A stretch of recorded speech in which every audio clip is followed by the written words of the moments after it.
आज के मुख्य समाचार। खलेनी और टोलिन में जाम से जनजीवन प्रभावित।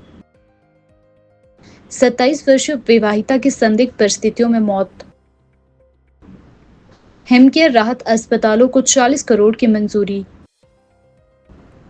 स्कूल बस किराया घटा, महिलाओं ने जताई खुशी। शिमला में India cult lifestyle fashion week. HRTC कर्मचारियों की वेतन देरी पर फिर भड़की यूनियन। 6 दिनों तक बारिश का सिलसिला जारी। उपायुक्त ने कहा सरकार को भेजे जाएंगे 100 करोड़ के प्रस्ताव। विमल नेगी मामले में शिमला में सीएम सुखविंदर सिंह सुक्खू ने की पत्रकार वार्ता। अब समाचार विस्तार से। शिमला प्रेस क्लब में आयोजित एक प्रेस वार्ता में जानकारी दी गई कि इंडिया क्लस्ट लाइफस्टाइल फैशन वीक सीजन 9 का आयोजन शिमला के ऐतिहासिक गेटी थिएटर में 26 से 27 मई को किया जाएगा। यह भव्य फैशन वीक न केवल देश भर के फैशन प्रेमियों के लिए आकर्षण का केंद्र होगा, बल्कि हिमाचल प्रदेश के उभरते मॉडल्स के लिए भी यह एक बड़ा कदम माना जा रहा है। इस आयोजन की विशेष बात यह है कि इसमें हिमाचल प्रदेश के मेल और फीमेल दोनों कैटेगरी के स्थानीय मॉडल्स को चयनित किया गया है, जिन्हें इस प्रतिष्ठित फैशन शो में भाग लेने का अवसर मिला है। आयोजकों ने बताया कि इस पहल का उद्देश्य राज्य के युवा टैलेंट को प्रोत्साहन देना और उन्हें राष्ट्रीय तथा अंतर्राष्ट्रीय फैशन जगत में करियर बनाने का अवसर प्रदान करना है। नाम India cult lifestyle fashion week है, जिसका हम 9th सीजन अब की बार शिमला में कर रहे हैं। एंड इसमें हमने ज़्यादातर अपॉर्चुनिटीज़ शिमला के मॉडल्स को लिया है, मेल्स एंड फीमेल्स। हमारे पूल में कम से कम 40 to 45 मॉडल्स हमने सिर्फ शिमला से ही लिए हैं, क्योंकि हम चाहते हैं कि यहाँ की जितने भी यूथ्स हैं, यंगस्टर्स हैं, उनको हम आगे बढ़ने की अपॉर्चुनिटीज़ दें एंड शिमला से बाहर निकल कर भी वो लोग अपना करियर बना सकें। जो फैशन वीक हम लोग यहाँ कर रहे हैं शिमला में फर्स्ट टाइम हो रहा है, जिसमें डिज़ाइनर्स ऑल अक्रॉस इंडिया से आ रहे हैं, डिफरेंट लोकेशंस से। एंड उसके अलावा हमने डिज़ाइनर्स जो शिमला के हैं लोकल्स, हमने उनको भी अपॉर्चुनिटी दी है, जिससे कि वो अपनी यहाँ की संस्कृति एंड यहाँ का कल्चर भी दिखा सकें। मैंने स्पेशली क्योंकि मैं एक ऑर्गेनाइजर के साथ साथ एक डिज़ाइनर भी हूँ एंड मेरा लेबल का नाम लेबल गैरी है, तो मैंने 27 तारीख को यहाँ की संस्कृति को गौर रखते हुए एक स्पेशल सीक्वेंस भी रखा है, जिसमें शिमला के सभी मॉडल्स को अपॉर्चुनिटी दी गई है। नमस्कार, मेरा नाम मोनिका स्वामी है। मैं 9 साल से मॉडलिंग कर रही हूँ और मैंने शिमला के बच्चों को ट्रेन भी किया है और मैं बहुत खुश हूँ कि मुझे बहुत अच्छा टैलेंट मिला है। अगर उनको पहला स्टेप, एक सीढ़ी मिलती है अगर किसी भी बच्चे को नए टैलेंट को, तो कहते हैं ना रास्ता आसान बन जाता है। और आपके शिमला में सच में इतने अच्छे फेसेस है ना, अगर उनको एक मौका दिया जाए तो पूरे all over India metro cities में बहुत अच्छा काम कर सकते हैं। शिमला में बहुत खुश हूँ, वेदर बहुत अच्छा है एंड मैं आशा करती हूँ कि यहाँ के बच्चे बहुत अच्छा सीखेंगे हमसे और मैं एक बहुत अच्छा फैशन शो करके दिखाएंगे। Hi, I'm Zara Sheikh. I'm a model, and we are here in Simla for India. तो हमारे शो में आइए दोनों दिन 26 और 27 तारीख को शाम को 5:30 बजे से शुरू हो जाएगा। शिमला में ऑडिशंस किया था 2 बार यहाँ पर एंड यहाँ से हमने शिमला से 22 फीमेल सिलेक्ट। ये एक फैशन वीक है, तो ये पेजेंट नहीं है जिसमें कंपटीशन होता है। इसमें डिजाइनर्स आते हैं डिफरेंट लोकेशन से एंड मॉडल्स को अपॉर्चुनिटीज देते हैं आगे बढ़ने का। तो जैसे कि हम मॉडल्स को ऑलरेडी पे कर रहे हैं उनके काम करने का, ये शो करने के बाद उनको अपॉर्चुनिटीज मिलेगी कि वो शिमला से बाहर जाकर उनको चांसेस मिलेंगे कि वो अपना करियर बना सकें। थाना बरसा के अंतर्गत आने वाले डोढार गांव में बीते कल एक 27 वर्षीय विवाहिता की संदिग्ध परिस्थितियों में मौत का मामला सामने आया है। मृतका की पहचान रेवानी शर्मा पत्नी विवेक कुमार निवासी डोढार के रूप में हुई है। महिला बीएड की पढ़ाई कर रही थी और इन दिनों बिछड़ी के एक निजी स्कूल में अपनी टीचिंग प्रैक्टिस पूरी कर रही थी। घटना ने पूरे क्षेत्र में सनसनी फैला दी है। वहीं मृतका के मायके पक्ष ने इस घटना पर संदेह जताया है और उचित जांच की मांग की है। प्राप्त जानकारी के अनुसार बीते दोपहर लगभग 3 बजे रेवानी घर में घरेलू कार्यों में व्यस्त थी। इस दौरान उसका पति विवेक कुमार और 1 वर्षीय बेटा भी घर पर मौजूद थे। बताया जा रहा है कि पति पत्नी के बीच किसी बात को लेकर कहासुनी हो गई, जिसके बाद रेवानी ने खुद को कमरे में बंद कर लिया। करीब 1 घंटे तक जब वह कमरे से बाहर नहीं निकली और अंदर से कोई आवाज नहीं आई, तो तो पति ने पहले दरवाजा खटकाया और फिर तोड़कर अंदर गया। कमरे के अंदर रिवानी पंखे से फंदे पर लटकी हुई पाई गई। विवेक कुमार ने तुरंत अपने परिजनों को सूचित किया, जिसके बाद महिला का मायका पक्ष और अन्य रिश्तेदार भी मौके पर पहुंच गए। घटना की सूचना मिलते ही पुलिस टीम मौके पर पहुंची और कमरे को सील कर जांच शुरू कर दी। शव को पोस्टमार्टम के लिए भेज दिया गया है। पुलिस ने घटना स्थल से तथ्य जुटाने के साथ साथ पति सहित ससुराल पक्ष के अन्य सदस्य के बयान भी दर्ज किए हैं। रिवानी की शादी 2 वर्ष पहले विवेक कुमार से हुई थी। विवेक के पिता बिछड़ी में एक दुकान चलाते हैं, जबकि उसकी माता उसी दिन तीर्थ यात्रा के लिए घर से रवाना हुई थी। रिवानी एक पढ़ी लिखी युवती थी और शिक्षिका बनने के अपने सपने को पूरा करने की दिशा में आगे बढ़ रही थी। मृतका के मायके पक्ष का कहना है कि रिवानी मानसिक रूप से मजबूत थी और उन्होंने कभी इस प्रकार की किसी समस्या की जानकारी नहीं दी थी। उन्होंने ससुराल पक्ष पर गंभीर आरोप लगाए हैं और मांग की है कि इस मामले की निष्पक्ष जांच की जाए। घटना के संदर्भ में डीएसपी बड़सर लालमन शर्मा ने बताया कि प्रथम दृष्टि में यह मामला आत्महत्या का प्रतीत होता है, लेकिन पुलिस सभी पहलुओं से मामले की जांच कर रही है। हिमाचल प्रदेश के मुख्यमंत्री सुखविंदर सिंह सुक्खू ने सोमवार को विमल नेगी मामले पर शिमला में पत्रकार वार्ता की। इस दौरान उन्होंने मामले में भाजपा पर राजनीति करने का आरोप लगाकर जमकर हमला बोला। सीएम सुखविंदर सिंह सुक्खू ने कहा कि विमल नेगी के परिवार को न्याय मिलना चाहिए। विमल नेगी मामले की जांच के लिए सीबीआई जो भी प्रदेश सरकार से मदद मांगेगी, हम सब देने के लिए तैयार है।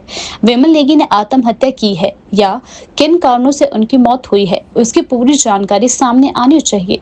सुक्खू ने कहा कि जब परिजनों व कर्मचारियों ने विमल नेगी के शव को सड़क पर रखकर प्रदर्शन किया, तो मंत्री जगत सिंह नेगी ने मुझसे कहा कि निर्देशक देसराज को निलंबित किया जाए और एमडी को हटाया जाए। मुख्यमंत्री होने के नाते मैंने परिवार की भावनाओं का आदर किया। जगत नेगी ने मेरी विमल नेगी की पत्नी से फोन पर बात करवाई और मामले में जांच का भरोसा दिया, लेकिन भाजपा इसमें राजनीति कर रही है। पिछले 3-4 दिन से ऐसी घटनाएं हिमाचल प्रदेश में सुनने को मिली और उस घटनाओं के पीछे का तथ्य क्या है। तरह तरह की काल्पनिक बुद्धिमत्ता का परिचय भी कई लोगों ने दिया और सत्य की खोज में न जाकर कुछ ऐसी बातें आपके ध्यान में लाना चाहता हूं जो विमल नेगी जी की देहांत से संबंधित है। विमल नेगी जी की पत्नी मुझे सचिवालय में मिले। मैंने डीजीपी साहब को फ़ोन किया कि उनके जो पति है, जो पिछले कुछ दिनों से घर नहीं आए हैं, अपने घर वालों से संपर्क नहीं किया है, तो परिवार वालों को उसकी चिंता होती है। उनकी पत्नी जी को भी उसकी चिंता थी। वो मेरे पास आए और उन्होंने कहा कि हमारे पति की कोई अता पता नहीं लग रहा है। और मैंने कहा कि विमल नेगी जी के परिवार को न्याय मिलेगा, आप जाइए। और मेरी जगत नेगी जी ने टेलीफोन पर विमल नेगी जी की धर्मपत्नी जी से बात करवाई। मैंने उन्हें पूरा भरोसा दिलाया कि पूरा न्याय मिलेगा। उस समय भारतीय जनता पार्टी ने उस पर राजनीति करनी शुरू कर दी। परिवार को न्याय मिलना चाहिए था कि कौन इसके पीछे लोग हैं, किस प्रकार ये मामला उजागर करना है। ये बीजेपी ने इसको राजनीतिक मुद्दा बनाया। शिमला की स्थायी निवासी महिलाओं ने हिमाचल पथ परिवहन निगम एचआरटीसी की स्कूल बसों में बच्चों के टिकट किराए में कटौती को लेकर अपनी खुशी और संतुष्टि व्यक्त की है। यह निर्णय हाल ही में उप मुख्यमंत्री मुकेश अग्निहोत्री द्वारा आयोजित एक विशेष बैठक में लिया गया था, जिसका उद्देश्य अभिभावकों पर पड़ रहे आर्थिक बोझ को कम करना था। स्थानीय महिलाओं ने कहा कि यह कदम न केवल सराहनीय है, बल्कि इससे मध्यम वर्गीय गरीब परिवारों को बड़ी राहत मिलेगी। एक महिला अभिभावक ने बताया कि बढ़ती महंगाई के बीच यह फैसला हमारे लिए किसी राहत से कम नहीं है। सरकार का यह कदम बच्चों की शिक्षा को और मजबूत बनाता है। एक अन्य निवासी ने अपनी प्रतिक्रिया देते हुए कहा कि स्कूल आने जाने में लगने वाला किराया काफी बढ़ गया था। अब इस कटौती से हमें काफी मदद मिलेगी। हम उप मुख्यमंत्री मुकेश अग्निहोत्री का आभार प्रकट करते हैं। कि वो तो बहुत अच्छा किया मैम, ये क्योंकि बहुत सारे लोग ऐसे हैं जो नहीं दे पाते हैं और डेली आना जाना रहता है। ये तो बहुत अच्छी उन्होंने काम किया है कि जैसे रेनिंग होती है, कुछ भी रहता है, बसेस तो बहुत ज़रूरी हो गया है और टाइम टू टाइम आए वो तो हम लोगों के लिए बहुत अच्छा है मैम। उनकी बसेस तो बहुत कम आते हैं मैम, हमारे उतनी नहीं आते, ट्रैवलर्स आती है वही ज़्यादातर आती है, बाकी तो बस तो बहुत कम आती है और कई बार तो टाइमली भी नहीं आती है, बच्चे भी परेशान हो जाते हैं। बट किराए का मुद्दा चला है तो चलो ये बहुत अच्छा है कि बिजली। बस ये कहना चाहूँगी, अब देखो जैसे ऑकलैंड से लक्कड़ बाजार आना है तो उसकी भी 10 रुपीज़ है। 3 साल का बच्चा है तो 2.5 साल की बच्ची है तो बहुत मुश्किल है। जो जैसे हम पैदल आना पड़ता है, ट्रैफिक होता है, कई बार दे भी नहीं पाते। उसमें जैसे कि मैं कहूँ कि सबसे ज़्यादा जो है इसमें परेशानी जो है स्कूल के बच्चों के लिए हो रही है, क्योंकि उनका रेगुलर मूविंग है। और ये डेली ठीक है, कम किया ठीक है, आम जनता के लिए बस सब दे भी नहीं सकते। मैं तो चाहती हूँ कि बस टाइमली बसेज आए, क्योंकि बच्चे परेशान ना हो। आए स्कूल और में किराया बहुत ज़्यादा, जैसे संजोली से यहाँ तक जाना है तो वहाँ के भी 10 रुपये बच्चों के डेली आना जाना है, बहुत मुश्किल है। राज्य सरकार ने हिमकेयर योजना के तहत लंबित भुगतानों को निपटाने की दिशा में महत्वपूर्ण पहल करते हुए 40 करोड़ रुपए की राशि जारी कर दी है। यह राशि विशेष रूप से 3 प्रमुख अस्पतालों के लिए जारी की गई है, जिसमें IGMC Shimla, Tanda medical college और पीजीआई चंडीगढ़ शामिल है। सरकार के इस फैसले से इन प्रमुख चिकित्सा संस्थानों में इलाज करवा रहे हिमकेयर लाभार्थियों को राहत मिलने की उम्मीद जताई जा रही है। वित्त और योजना विभाग से मिली मंजूरी के तहत आईजीएमसी शिमला और टांडा मेडिकल कॉलेज को 15-15 करोड़ रुपए, जबकि पीजीआई चंडीगढ़ को 10 करोड़ रुपए जारी किए जाएंगे। स्वास्थ्य विभाग अब इन संस्थानों को औपचारिक रूप से यह राशि प्रदान करेगा ताकि हिमकेयर योजना के अंतर्गत लंबित बिलों का भुगतान शीघ्रता से किया जा सके। हालांकि राज्यों में हिमकेयर और आयुष्मान भारत योजनाओं के तहत कुल लंबित भुगतान की राशि 426 करोड़ रुपए तक पहुंच गई है। इसमें से 124 करोड़ रुपए की राशि निजी अस्पतालों के हिस्से की है। निजी अस्पतालों में इस योजना के तहत लंबे समय से भुगतान न होने के कारण कई संस्थानों ने हिमकेयर के तहत सेवाएं देना या तो बंद कर दिया है या फिर सीमित कर दिया है। इसके बावजूद सरकार ने डायलिसिस जैसी जीवन रक्षक सेवाओं को जारी रखने की अनुमति दी है, जिससे गंभीर रूप से बीमार मरीजों को तत्काल राहत मिल सके। स्वास्थ्य विभाग ने इस मुद्दे को वित्त विभाग के समक्ष गंभीरता से उठाया था, जिसके परिणाम स्वरूप यह 40 करोड़ रुपए की पहली किश्त जारी की गई है। IGMC Shimla, Tanda medical college और पीजीआई चंडीगढ़ राज्य के सबसे बड़े और भरोसेमंद चिकित्सा संस्थानों में शामिल है।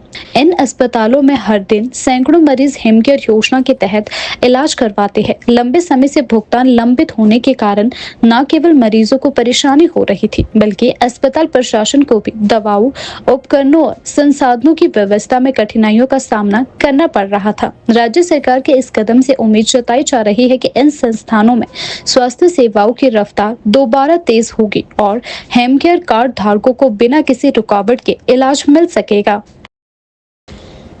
हिमाचल प्रदेश की राजधानी शिमला के प्रमुख क्षेत्रों खलेनी और टॉलिन में लगातार ट्रैफिक जाम की समस्या गंभीर रूप लेती जा रही है। हर रोज सुबह और शाम के समय इन इलाकों में भारी जाम देखने को मिल रहा है, जिससे आम जनजीवन प्रभावित हो रहा है। तस्वीरों में स्पष्ट देखा जा रहा है कि सड़कें गाड़ियों से पूरी तरह जाम हो चुकी है। इस भीड़भाड़ के कारण स्कूल जाने वाले बच्चे और नौकरी पेशा लोग अपने गंतव्य तक समय पर नहीं पहुंच पा रहे।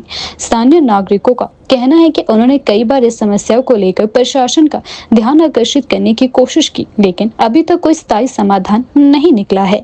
खलेनी और टॉलिन जैसे मार्ग में रोजाना जाम की स्थिति देखने को मिल रही है, जिससे बाहर से आने वाले पर्यटकों को भी काफी दिक्कतों का सामना करना पड़ रहा है। ट्रैफिक की ये स्थिति न केवल स्थानीय लोगों के लिए बल्कि हिमाचल आने वाले पर्यटकों के लिए भी परेशानी बन चुकी है। स्थानीय लोगों की मांग है कि प्रशासन इस समस्या का संज्ञान ले और कोई ठोस समाधान निकाले, जिससे आम लोगों को राहत मिल सके और राज्य की साख भी बनी रहे।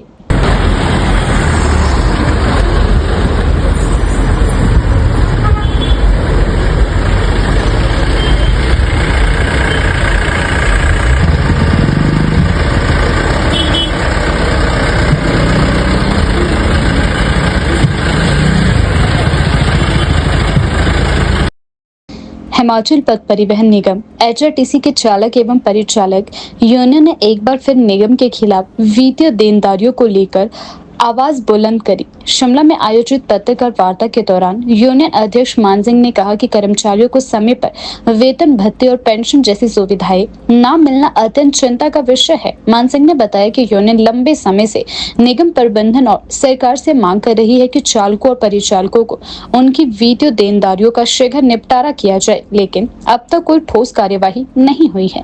उन्होंने कहा कि निगम के कर्मचारी कठिन परिस्थितियों में भी सेवा देते हैं, लेकिन इसके बावजूद उन्हें समय पर इसका हक नहीं मिल रहा है। उन्होंने सरकार से मांग की है कि कर्मचारियों के बकाया वेतन, मेडिकल बिलों और सेवानिवृत्त कर्मचारियों की पेंशन आदि को लेकर जल्द से जल्द निपटारा किया जाए। यूनियन ने चेतावनी दी है कि यदि जल्द समाधान नहीं हुआ तो कर्मचारी विरोध प्रदर्शन करने के लिए बाध्य होंगे। आज की प्रेस वार्ता करने का हमारा मेन मकसद जो है, माननीय मुख्यमंत्री महोदय जी ने जब 50वीं वर्षगांठ HRTC ने मनाई थी, वहाँ मंच से उन्होंने घोषणा की थी कि 50 करोड़ रुपया आपको ओवरटाइम के रूप में और 9 करोड़ रुपया जो है वो आपको मेडिकल रिवर्समेंट के रूप में तुरंत दे दिया जाएगा। लेकिन बड़े दुख के साथ कहना चाहूँगा कि वो ना तो वो 9 करोड़ ना तो वो 50 करोड़ मिला।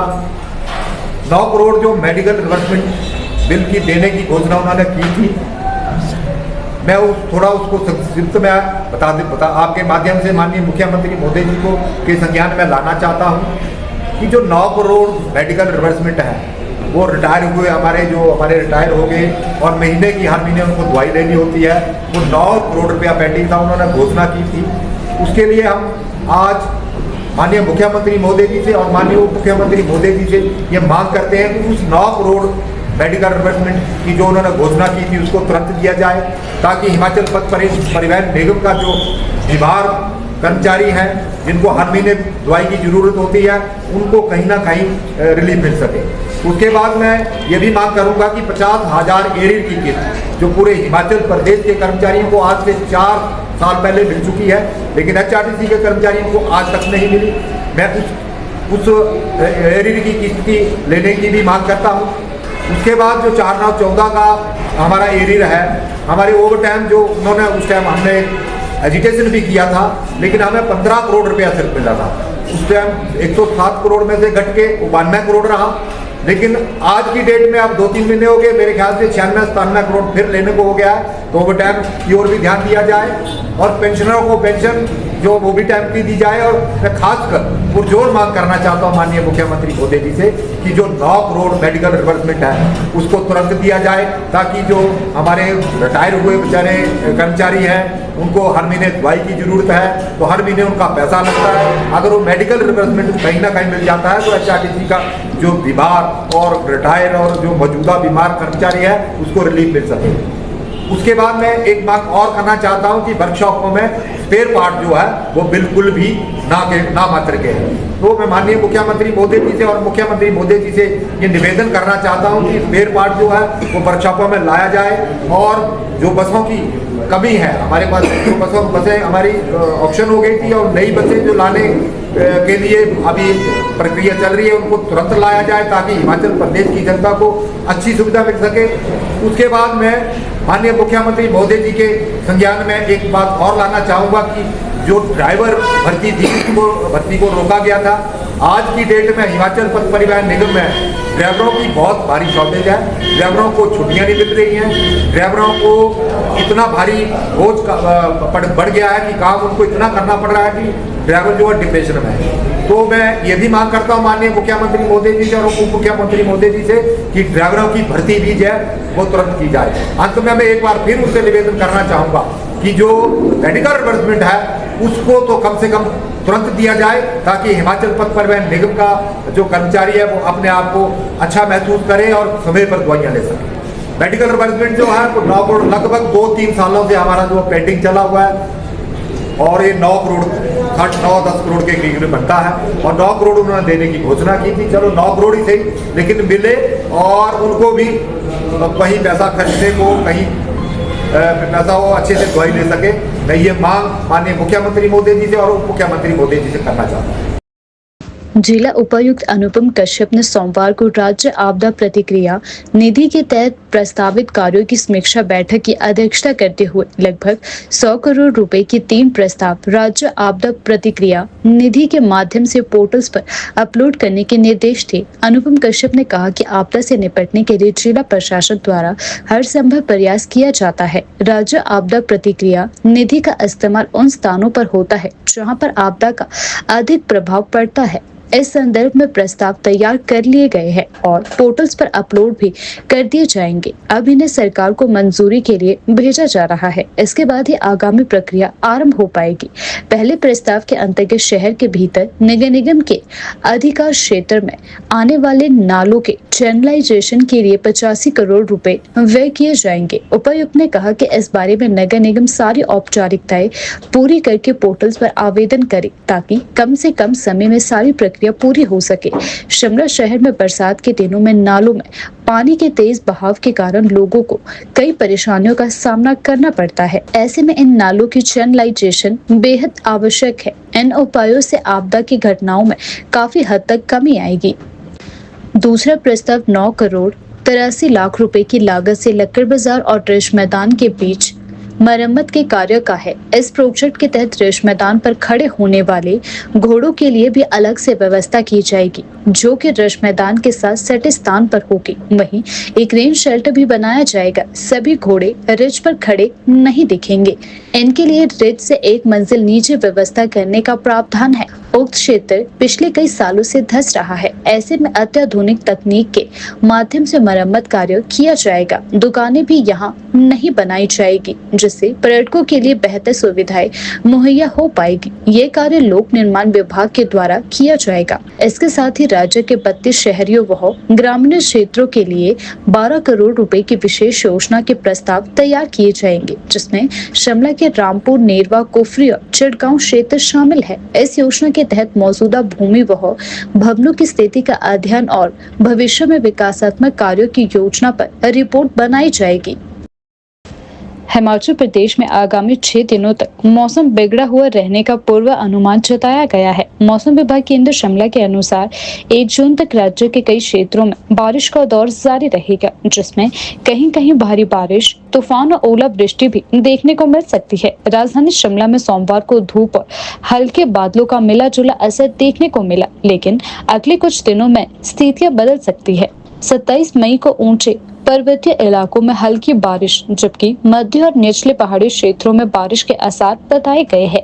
सबसे अधिक प्रभाव 27 और 28 मई को देखने को मिल सकता है, जब कांगड़ा, कुल्लू, मंडी, शिमला, सोलन और सिरमौर जिलों में तेज तूफान और ओलावृष्टि की चेतावनी के साथ साथ ऑरेंज अलर्ट भी जारी किया गया है। 30 और 31 मई को राज्य के कई क्षेत्रों में हल्की से मध्यम बारिश और मध्य पर्वतीय इलाकों में कुछ स्थानों पर भारी बारिश की संभावना बताई गई है।